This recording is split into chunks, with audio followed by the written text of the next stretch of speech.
Good morning and welcome, everyone. I am delighted to be here to chat with this esteemed panel about a topic that's been getting a lot of conversations in communication circles, and that's executive visibility and thought leadership. For years at V2, we've been talking to clients about the importance of executive visibility. And historically, it has been met with limited enthusiasm. More recently, we've noticed a real appetite, demand, interest in executive visibility programs, and that's largely been driven by stakeholders, a variety of different stakeholders expecting direct access to leaders. Customers want to know who's behind the products and services that they are buying. Employees want transparency and connection with their leaders, and investors want confidence. And certainly, when there have been moments of disruption, which we've had a lot of in the world in the last few years, all of these stakeholders are looking to leaders for answers. So at V2, we wanted to validate this shift that we've been seeing. And earlier this year, we conducted a survey of 250 marketing and communications executives at B2B companies.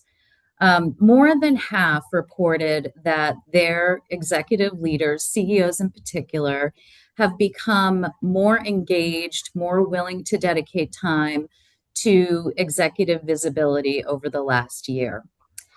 And the drivers behind that are really interesting. It's not about vanity metrics or personal branding. It's about what's moving the business forward. In this order, the respondents ranked the drivers behind their executives getting involved. First was investor expectations, followed by customer retention, and then supporting the sales efforts in a really challenging environment that we have right now. So, in other words, it's critical to the business. It's critical to maintaining the strength of the business. All of us on this webinar are comms professionals, and we're really at the core of building these programs and driving them successfully, helping our executives become thought leaders and industry experts, building a credible voice with internal constituents, becoming a trusted voice for customers, and effective leaders in a crisis. And there's no real single model for how we do this. So that's why I'm really excited today, because we have 3 seasoned professionals who are doing this in different ways and have had different experiences and perspectives that I think will yield a really interesting conversation. So joining me are Becca Sullivan from Rocket Software. Becca's background includes leading large-scale corporate communications and reputation management programs at highly visible consumer and B2B brands. David Heifetz from Breakthrough Energy Ventures. David works regularly with founder-led companies where the CEO is often inextricably linked with the company's mission and their market or category that they're creating. And Rachel Durbin from Ascend Learning has worked both on the agency side and the corporate side in the healthcare industry, an industry where trust is critical. So welcome and thank all of you for joining us today. I really appreciate it.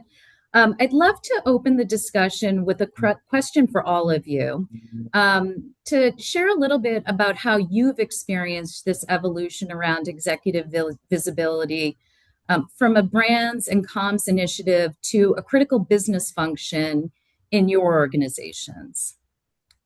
So, Becca, do you want to start us off? Sure. Yeah. If we had this discussion 5 years ago, we were in the midst of the pandemic, and CEO visibility at the time when I was at Ingredion was really important, not just for our employees, but also for our customers to ensure business continuity and just, stay out there as we were adapting to all of the changes and the factors that were happening within the market. In consumer brands, what we learned is that when the CEO speaks, it moves stock prices, affects franchisee confidence, from when I was at McDonald's, and can shift consumer behavior in real time. And, we continue to see this even now in the tech space with the CEOs and the leaders that I've worked with since then in B2B. Great, thank you. David? Yeah, thanks. First of all, it's great to be with everyone here. Excited to learn a lot from both of you, Becca and Rachel.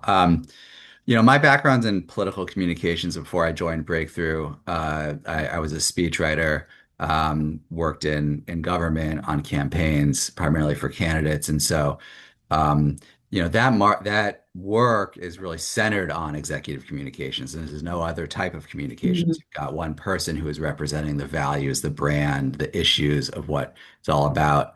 Um, but I think there's a lot that's transferable to, especially the work that we've done at Breakthrough.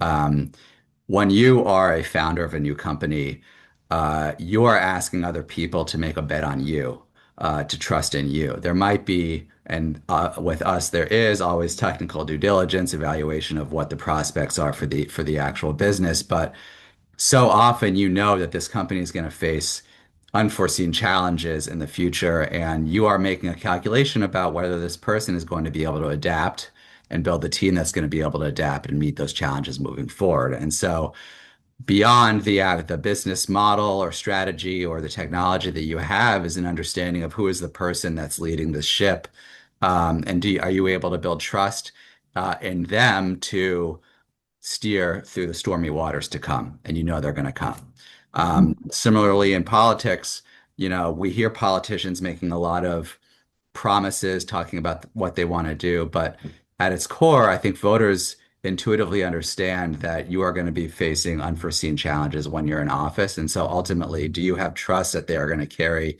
your values, your challenges, your needs into those rooms of power with them? I think there's a very similar challenge with entrepreneurs, with founder-led companies, and at least in our work, that's one of the things we help them understand is that you are in a constant trust building exercise as you're introducing something new. And that's where, a strong strategic executive communications program really comes into play.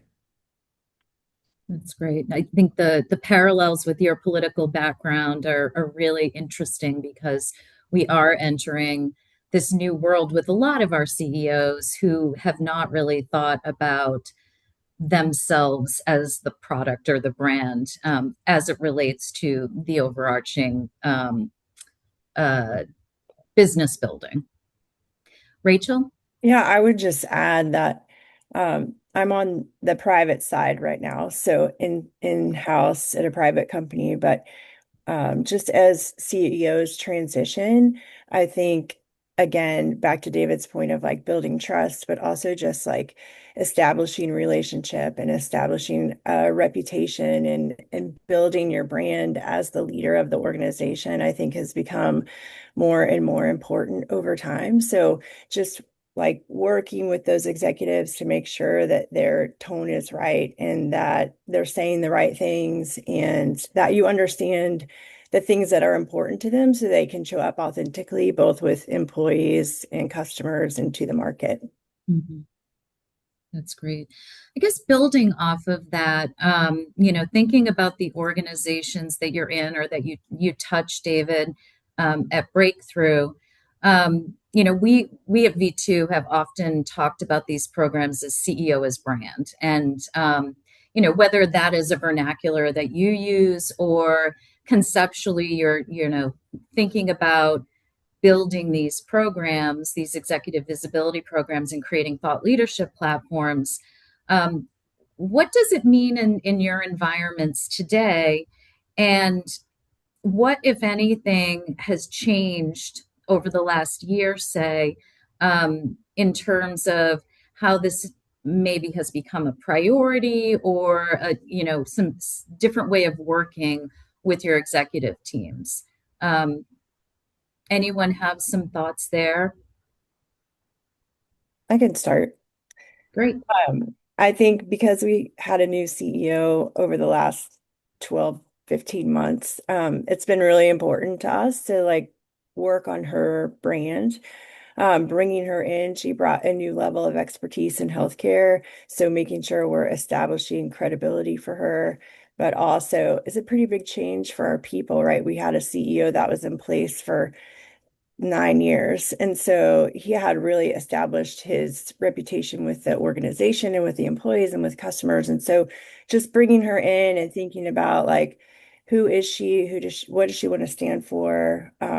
What are the things that are important to her to be speaking to employees on? And she is conversational and very approachable. So making sure we were giving her the opportunity to stand in that space too, of just like meeting with people, walking around the office, or being at events, or showing up on panels, being in front of customers, and going out with the sales force. Like just really giving her a chance to shine for who she is too, and just like being able to build her brand in that way was really important to us. Mhm. Jane, I can comment on some of Sure. the CEO involvement that I've had in my career. I also worked on a CEO transition when I was at Ingredion, which is a B2B food ingredient manufacturer. And the incoming CEO had a very heavy food science background. So it was very important for him to talk about like what was happening in the industry, what was happening in the food space, and even with everything as it related to food supply shortages during COVID and how the different types of ingredients that we had were what you needed for frozen foods, which was a big driver during the pandemic. So, I mean, he had always wanted to lean in heavy on his background and his career in the food science space, which is what we did. When I was at McDonald's, I supported and worked with three different CEOs, and one of our CEOs was very active externally on social media, and he always would say he wanted to be where our customers were, where the conversations were happening about McDonald's, so he could hear what was going on in the industry, what the conversations were, what people wanted, what they didn't want. And there was no shortage of opinions there, but he really loved being in the thick of it there. And right now at Rocket, with our CEO, he has a software engineering background, and he'll talk about the industry broadly, not very product specific, but some of the changes that he's seeing in the industry, his technical background, because his audience and his followers also have that technical skill set as well. So it's kind of also important to remember who your audience is and who you're trying to reach. If, Mhm. it's internal, he'll lean in on our values and things that are really important to employees, but often when talking to external audience, it's more about the broader industry. Mhm. Well, it's interesting that you sort of juxtapose consumer and B2B, especially, deep technology, which, is most of our client base. With technology companies in particular, how do you strike the right balance between product leadership, corporate leadership, what the CEO should be talking about, industry trends versus corporate strategy versus product innovation? I'm sure a lot of it is driven by the business and sort of the priority stakeholder communities. But maybe David, Breakthrough, the portfolio has deeply technical companies. How is that something that you've navigated as you've worked with individual founders?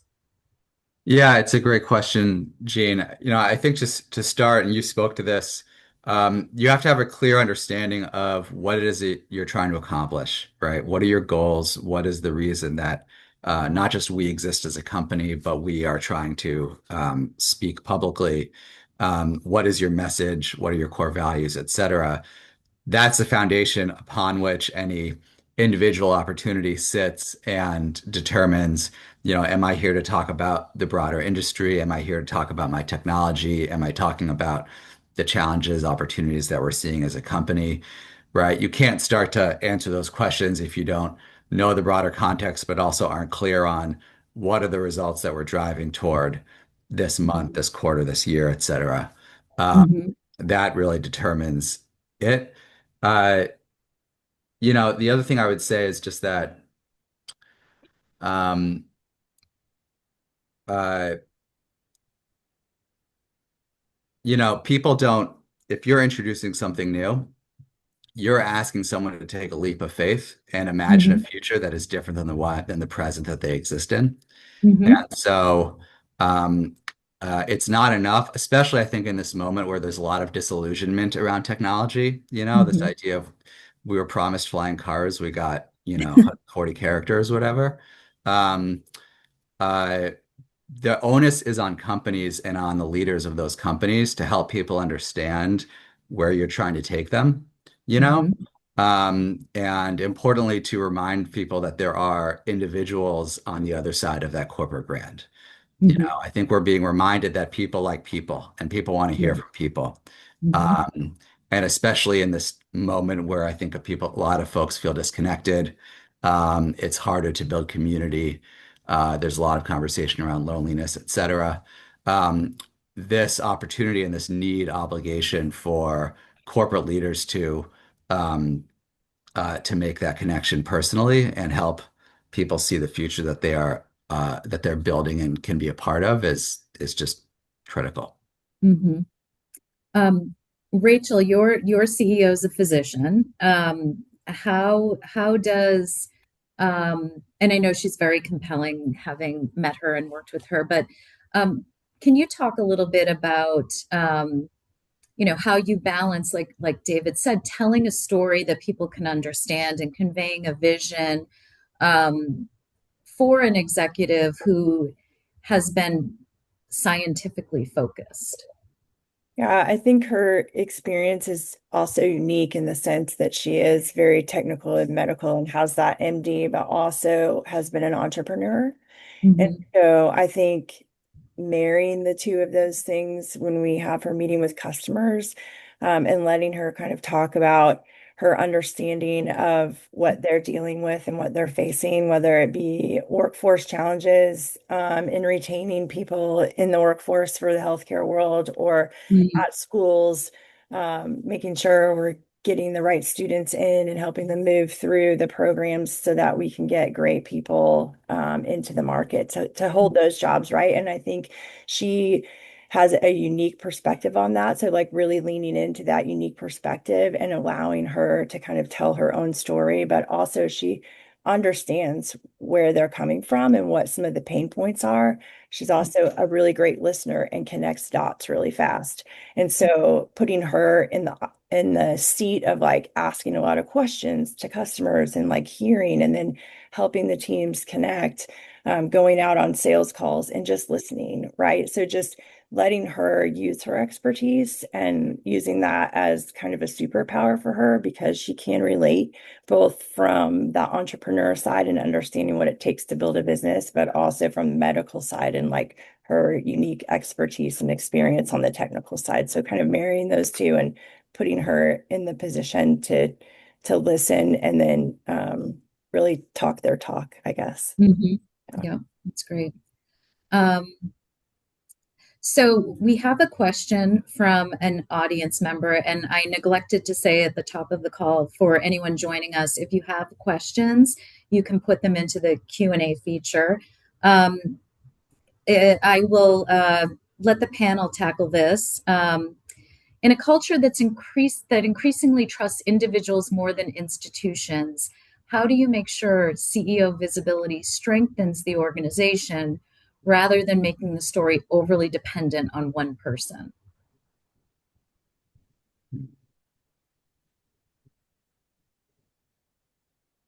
I'll try to chime in. One, it's a fantastic question. I think you want to be aware of that pitfall from the get-go, right? Hmm. And make sure that that informs what you do. And so that's what the question is about. Yeah. Um, you know, First, it's knowing that it's not about the CEO. The CEO is a vehicle for communicating the future that their company is building that we all are going to be a part of. And so, how do you make sure within their communications that you're working in other pieces of that message, whether it's other people at the company, right? The engineer, the salesperson, the other people around the company that make things work. How do you make sure that people see like this is a company bigger than this one person? Hmm. Um, that is, I think, hugely important. And then Just how do you spotlight all of the other stakeholders within those communications? How does the CEO talk about the partners they're bringing to the table? The customer that inspired them, right? The thing that they learned from their employee. Um, that all just helps paint a broader, more diverse picture than it just being around this about this one person. Mhm. The other thing I'd mention as kind of um, a way of operating as a team is making sure that whatever message preparation or training you're doing with your CEO, that you're also finding a way to make sure that those values and those messages are understood throughout the company. Mhm. Because a person might hear from the CEO in a news article they read or a social media post, but ultimately, if they end up interacting with the company themselves, they're going to be interacting with a lot of different touch points and never going to meet the CEO. Yeah. And so, how do you make sure that those messages and values are consistent in every interaction that anybody has with a company Mhm. so that it isn't just dependent on the CEO to carry it, but you know that everyone is going to be carrying the torch in the same way too? Yeah. Yeah. I think that's an excellent point. And well, 2 points. We often look at clients and the CEO is part of it, but to your point, David, there is a team and there is an opportunity for members of the team to have swim lanes when it comes to certain aspects of the message and maybe even certain stakeholder communities. And the other point that you mentioned, the narrative, and making sure that that is a narrative that is echoed by everyone in a relevant way to the audience. Becca, I think you had some perspective when we were prepping around the importance of narrative and making sure that narrative is disseminated. So maybe you can talk a little bit Yeah, about that. absolutely. So two quick things. First, echo what David said on different voices. We look at what are the different voices and who are they that can help us carry the message beyond just, our CEO. And sometimes it's a third party association. Sometimes it could be that engineer that's actually working more closely with the product. There could be lots of different voices that we look at to help, validate and amplify the message that we're sending out. But I would say one of the biggest pieces of advice that has helped me throughout my time in working with any executive is know what you stand for before you decide where to stand. And it's really important because, especially internally, like people can see if there's inauthenticity of message. And so it's really important to land, like, what do I stand for? What's my position on this? And who can I bring along on this journey? Whether it's, like I mentioned, the third party, an engineer, different voices throughout the organization. So landing that message first Mhm. is key. Yeah. Rachel, do you have anything to add? Yeah, I would just say, well, echo a lot of what's already been said of just making sure you have the team aligned, that you're also allowing the right people to talk about the right topics, especially internally. So just not having the CEO be the only talking head at the front of the room, but bringing those other leader experts into that conversation and letting them speak to the things that they are uniquely qualified to speak on. And then making sure that, they're aligned, but that you're putting the right speaker in front of people at the right time. Mhm. Great.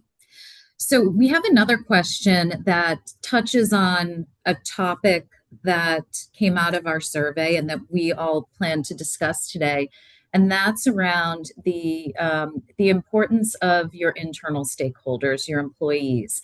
Our survey found that while comms professionals and marketing professionals um, are seeing their leaders engage more with external communications, there is definitely a desire for them to allocate more time and attention to internal audiences. And so this question says, uh, how do you help your CEOs and co-founders balance all that they're doing, traveling, time away from the company, doing their core work with employee engagement?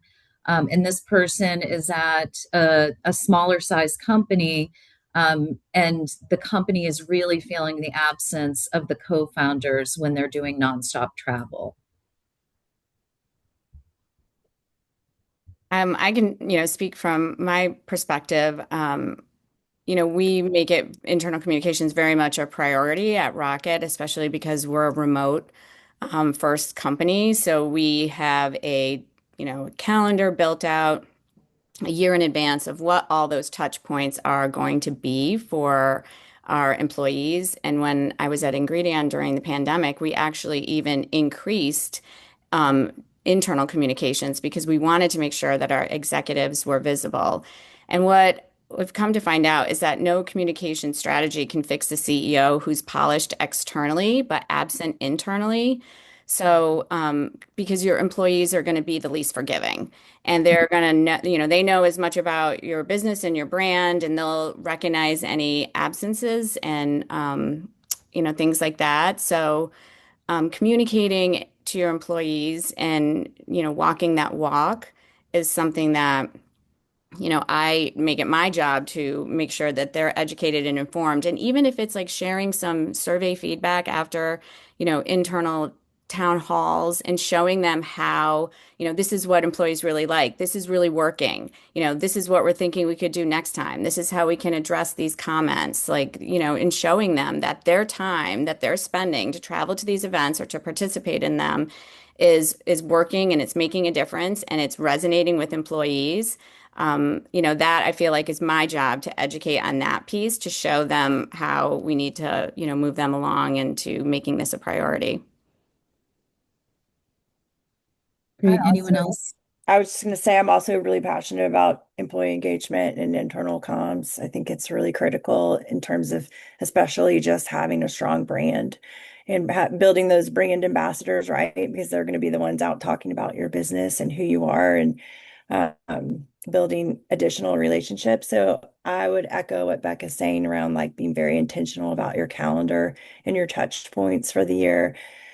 We have 4 town halls a year and make sure that the CEO and SLT or our senior leadership team is like our C-suite at Ascend are present and are presenting and telling stories and bringing those like learnings from customer meetings back, highlighting our customers, like talking and answering questions, right? Like we recently flipped the script on how we ran our town halls and put the questions at the beginning instead of the end to make sure we didn't run out of time. So just like really listening and seeing what your employees need, hearing their feedback, and then adjusting or pivoting to make sure that they feel like they're being heard by the executives and giving them the time they need to understand like clarity, where the company is going, how we're trending, how things are going for the business, like really just arming them with the information they need to feel really engaged and cared for, I think is really important.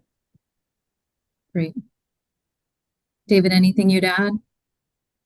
Yeah, I would just add two things and plus one, everything Becca and Rachel shared. One is just that I think it's important to remember as we think about all of the different tools in our external communications toolbox, there are a lot of different ways to do internal communications too. A town hall, an hour in person with all the employees is fantastic. But there are other tools in your toolbox as well. A quick email, if your CEO is on the road a lot and so people are feeling distant from them, a quick email at the end of a busy week of meetings saying, "Hey everyone, just got off the road. We had these great meetings with investors, and I was just reminded of the fact that we've got such an incredible team, and I'm so proud of all the work we're doing now as I'm out here kind of championing, your hard work." That's a pretty quick, easy email or something that even includes, details about the meetings they're having.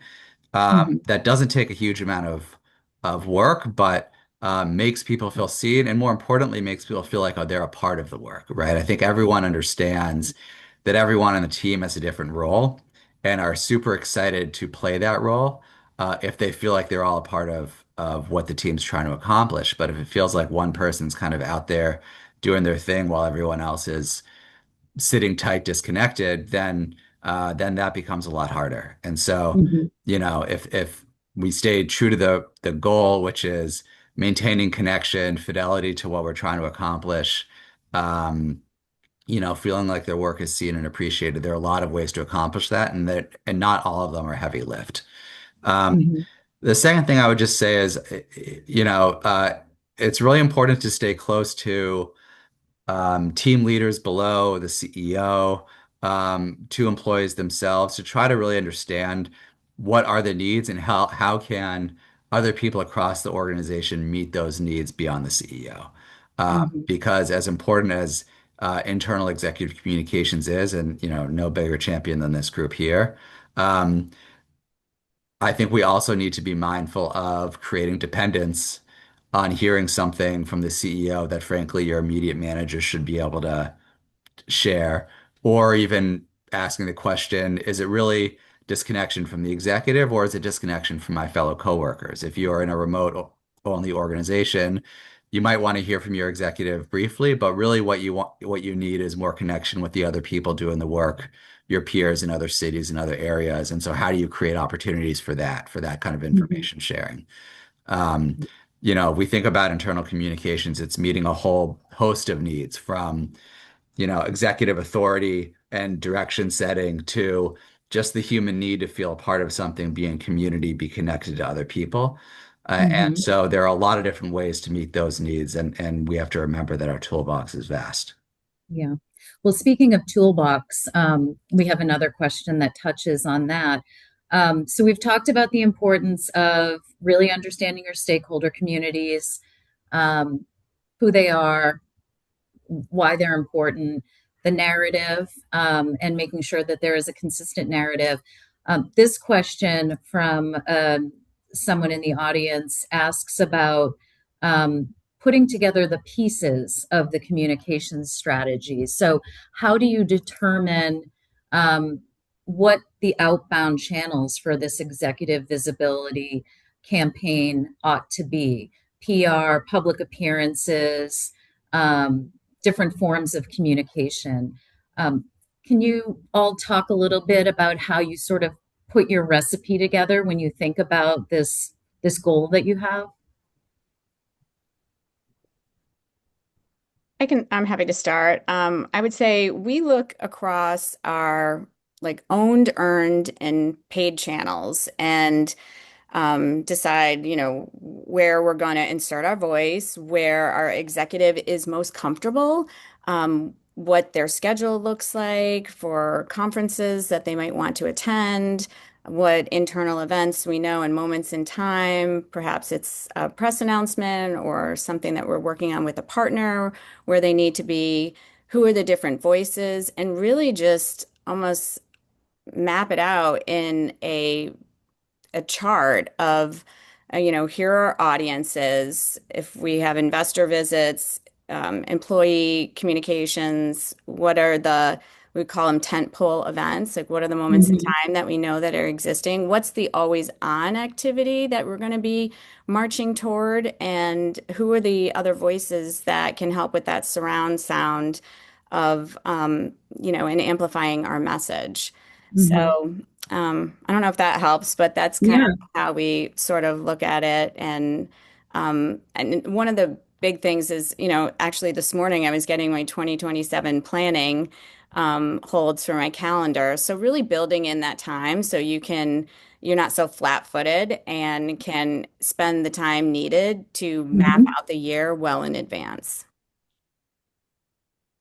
I would Anyone else have anything to offer? similar, not, but not being, if you have the opportunity in the organization that you're in, not being too rigid that you can say at the halfway point, do I have the right plan in place for the second half of the year? Has anything changed? Are there any, do we have any new leaders or any new subject matter experts that we need to like bubble to the top, right? So just being flexible enough to, um, definitely have a plan. Mhm. Definitely look at the calendar and find those touch points, but also leaving out that kind of like 80-20 thing where you have 80% of your plan and 20% of flex so that you Mhm. can adjust as needed to make the most of opportunity.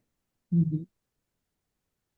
I would One just, of the things, oh, go ahead, oh, David. sorry, Gene. I would just echo the importance of really being clear out about like what your goals are. and not Hmm. just your communications goals, but the actual business goals that you have. And so, if you're looking at your calendar and you see, we really need to attract investors because we have a new raise coming up, and we need to sign an offtake agreement, so we need to develop relationships with strategics. Hmm. That really hones in on then, okay, where are the places that I can talk to those people? What are the mediums that those people are reading and Hmm. watching? And then what is our, product or technology roadmap that allows us to speak about our work in a credible way? And then you Hmm. can piece those together. But I think oftentimes it's really easy to forget what is the actual work to be done that the communications work is really attached to and a part of achieving. Hmm. But if you have that, you can start to kind of fill it in Yeah. from there and know that each medium, each venue, brings a different set of opportunities and strengths. Yeah. One thing that we've seen with some of our clients, especially when we have a really good partner in a corporate communications role, who is candid with us about, what are the strengths or the preferences of a certain executive. There are some executives who really thrive in sort of like, more intimate environments, fireside chats versus like big stage events or broadcast media. Um, and knowing how to sort of work within those confines, like when can you push someone out of their comfort zone and get them comfortable with it? When do you know what, we need to design something that plays to strengths? And so this is a bit of a two-part question. Curious if you guys have tackled similar situations and kind of developed workarounds. And related to that, a lot of what we've talked about today, what's striking me is that you all need to have, very strong partnership relationships with your executives, to be that um, coach, mentor, partner in designing these programs and bringing them along with them. Um, so I wondered if you could also talk a little bit about how you build those relationships. I, Yeah. oh, go ahead. Oh, Sorry, sorry, babe. Becca. Go No, you ahead. go, you go for it.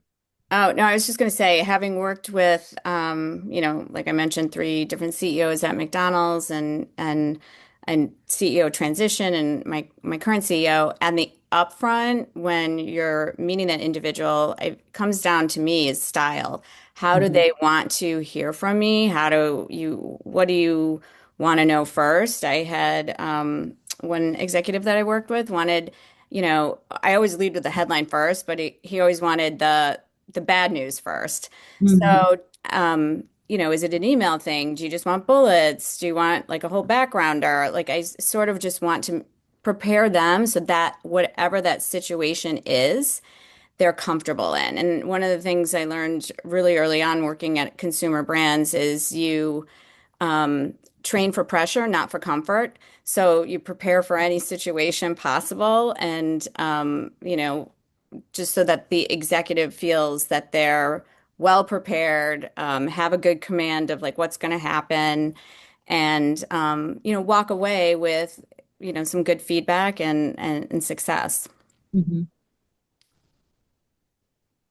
I would just add that first, I think it's really important to understand what it is they're trying to accomplish. When I hear that question, the question that comes to my mind is, are they hesitant about broadcast or bigger speeches because they think it's a skill they haven't mastered?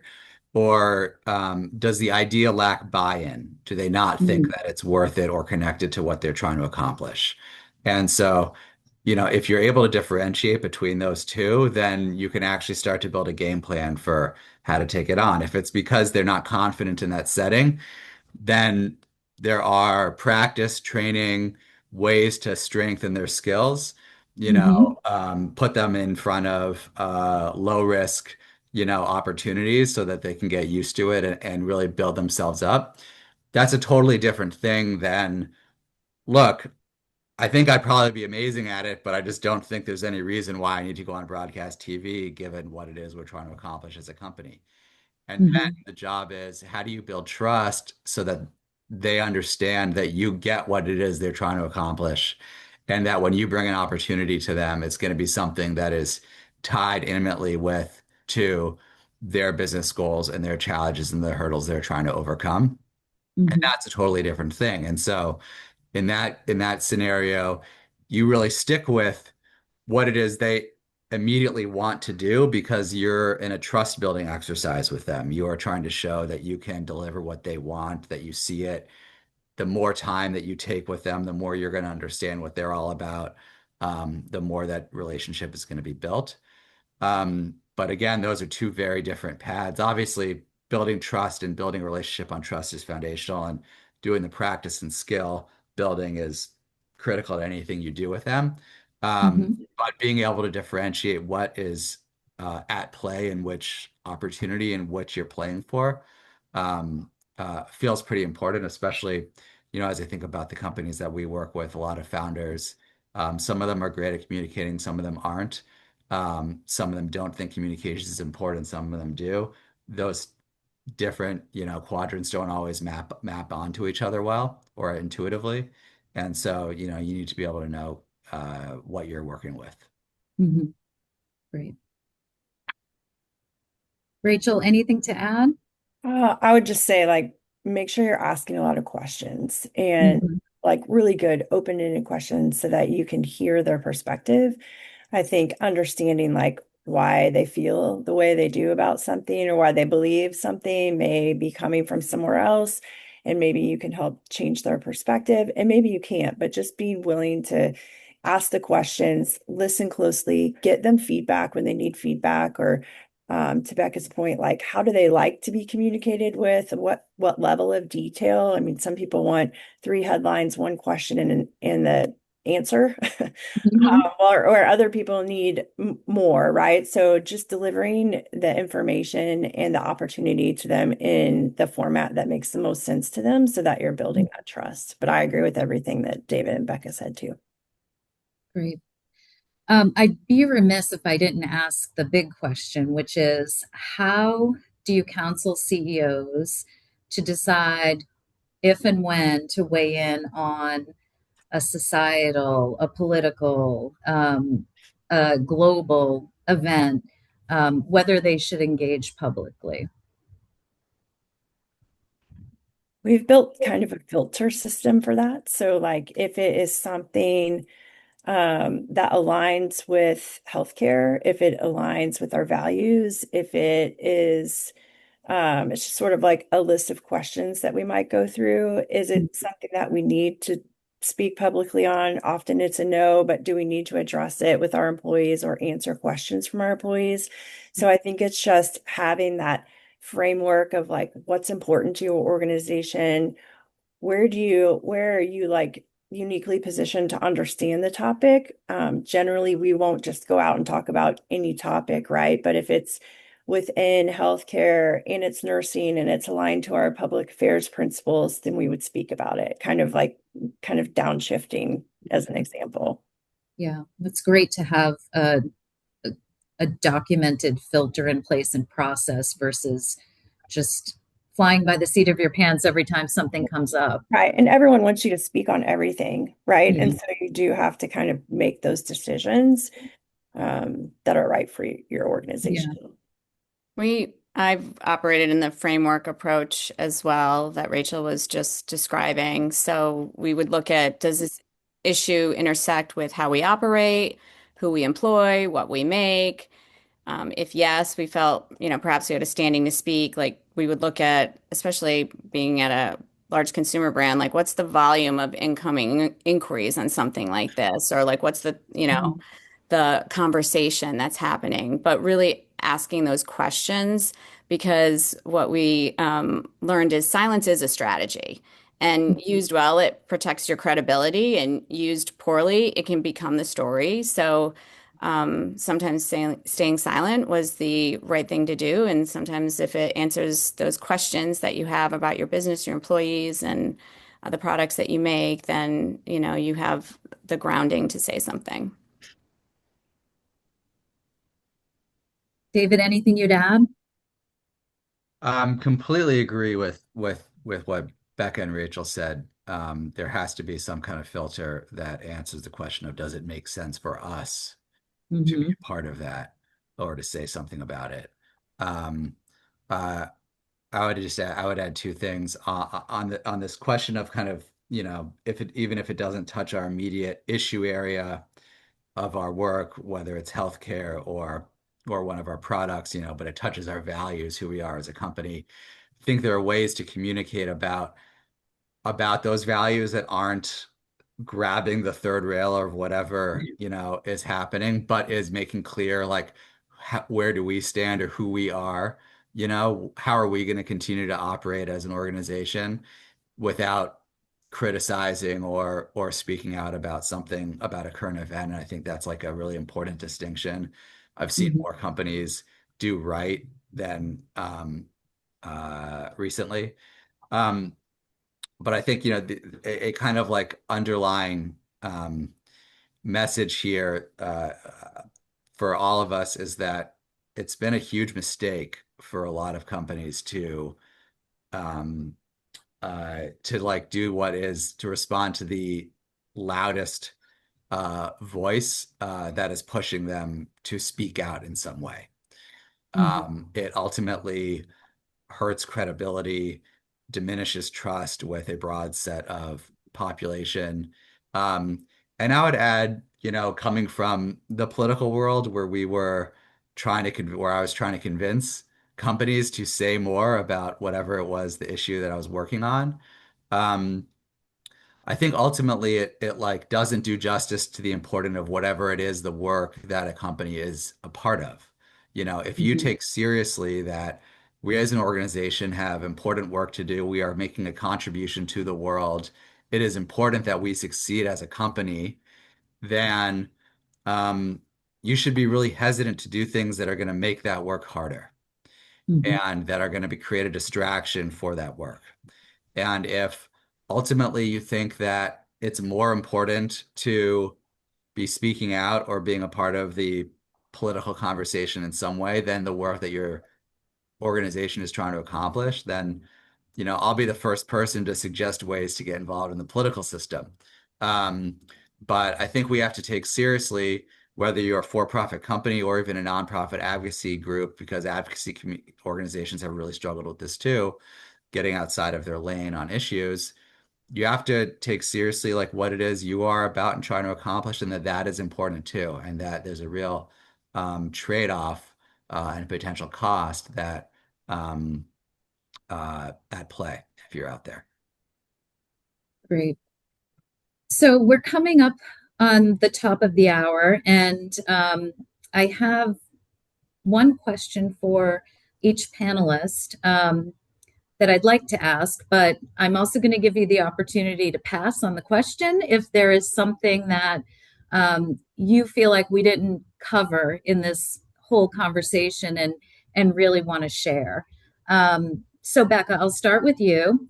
Um, what practices have you seen from your time working with consumer brands that you think apply to technology executives, and you're seeing that start to convert over into the B2B world?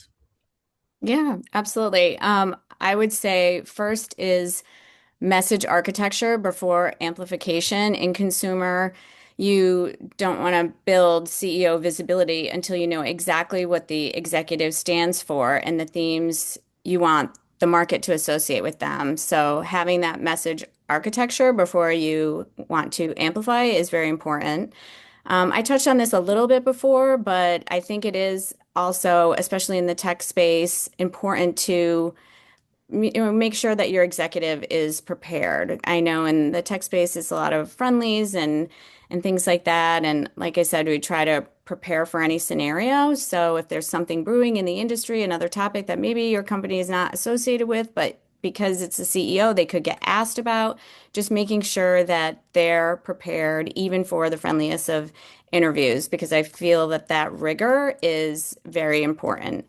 And third, we talked about this more broadly, managing credibility as a single system, internal trust and external trust are not separate. If one breaks, the other follows. And I think that that applies to in the technology space, just as it would in the consumer space or political space as well.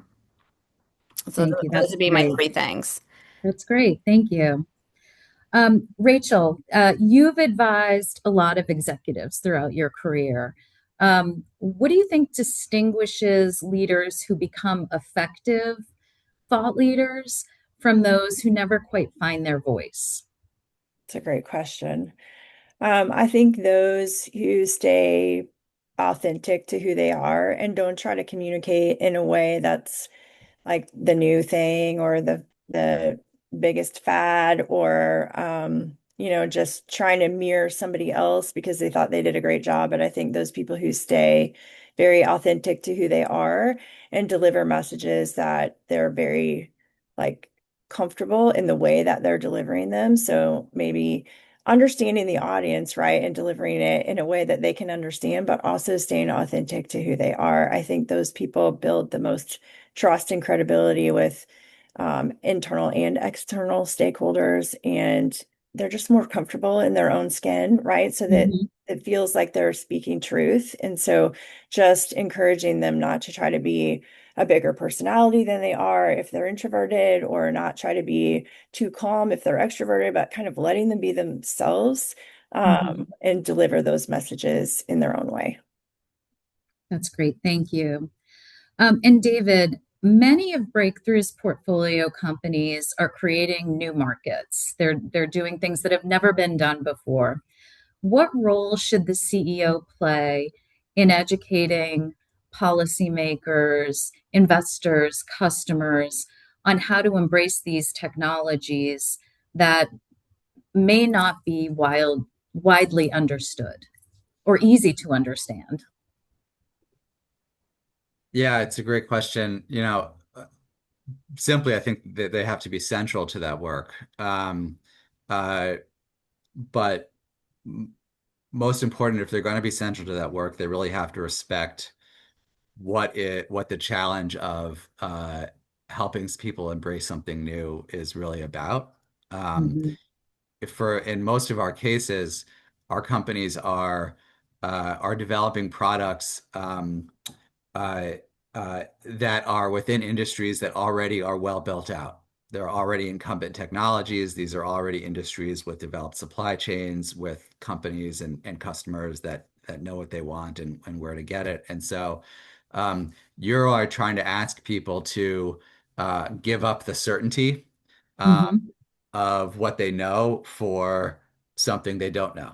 And appreciating that from the get-go versus going into an interaction or communication feeling like, well, I already understand our value proposition, so I've just got to convince everyone to like see the light like me.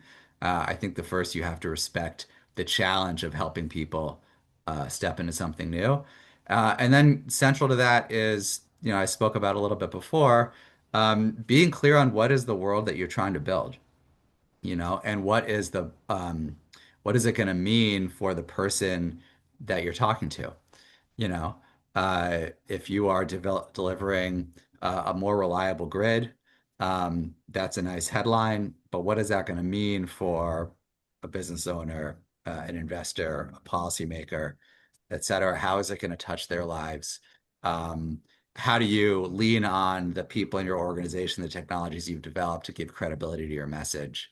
Um, I think the biggest mistake that companies founders can make when they are bringing something new is they know why they got into it, what they're trying to do, and they think that is why others will care about it.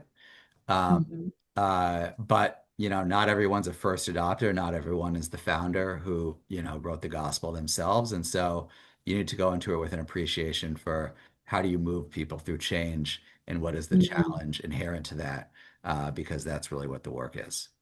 Yeah, that's great. Well, I would like to thank all of you for making the time to be part of this discussion. I found it incredibly interesting. I think you've all shared some um, really strategic insight around how as communicators, we need to be thinking about the overall program of executive visibility, but what I found particularly helpful were the practical applications that, all of us that are listening to you can start to apply in our everyday work. So I thank you for that. And I hope you all have a great day. For those on the webinar, our report is available on our website, and you can reach out to V2 if you have any questions. Thank you all. Thank you. Thanks, Jane. Thanks. Bye.